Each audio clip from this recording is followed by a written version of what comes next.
Alright, hello. I hope you guys are all doing well today. It's pretty warm out. It's it's somewhere around 35 degrees outside. Felt like 42 yesterday. It's extremely humid. It's pretty horrible. But we move.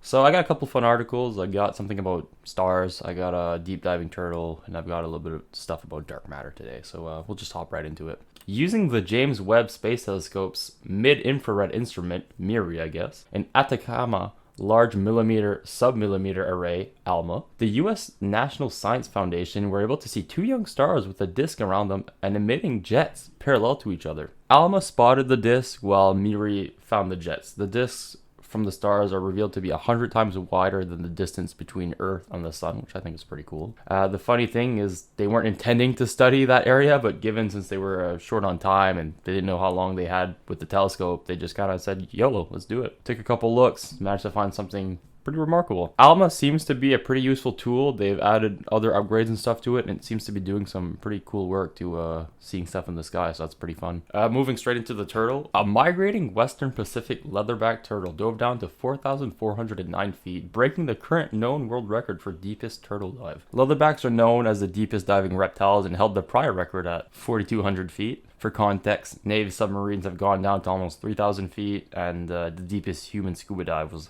just shy of 1,100 feet, so that's pretty deep. Now, this is all discovered due to researchers doing a satellite tracking study to help protect the leatherbacks.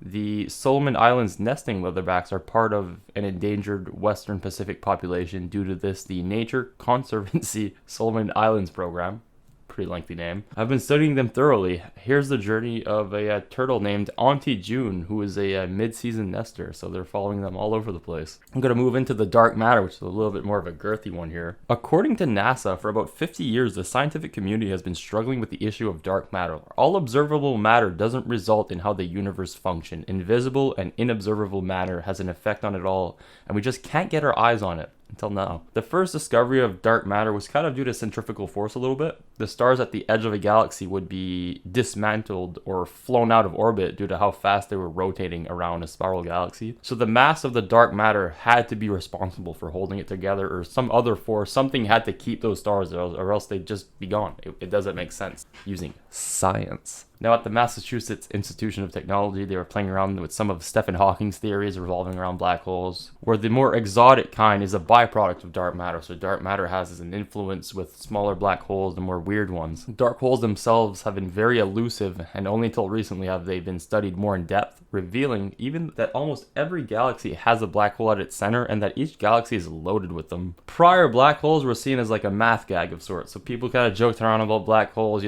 I remember as a kid, we'd always crack jokes about it, black holes, you'll get sucked in, whatever. But now we're like actually starting to be able to see them to a certain extent. Now a theory is brewing. Black holes created way back in the very first moments after the Big Bang, and even before protons and electrons were even formed. Black holes made of quarks and gluons could account for all dark matter affecting the galaxies without being seen. So quarks and gluons are what protons and electrons are made out of, I guess. I always wondered what was smaller than a proton and an electron, and now I know they're called quarks and gluons. I don't really know. I'm not going into depth with that. Now, they're saying that these quarks and gluons could essentially create a complex type of black hole. So dark matter would be comprised of these small black holes everywhere, kind of like a new molecule in a sense. Like there'd be a bunch of black holes everywhere, but they're like very tiny, and they create the space in between everything. So they would be the dark matter, and then you got the big black holes that do whatever they're doing. But these new hypotheses are observable and can be studied in the years to come. And as it seems, the universe creates black holes first and foremost above all else. So that's kind of the theory that's going around, is that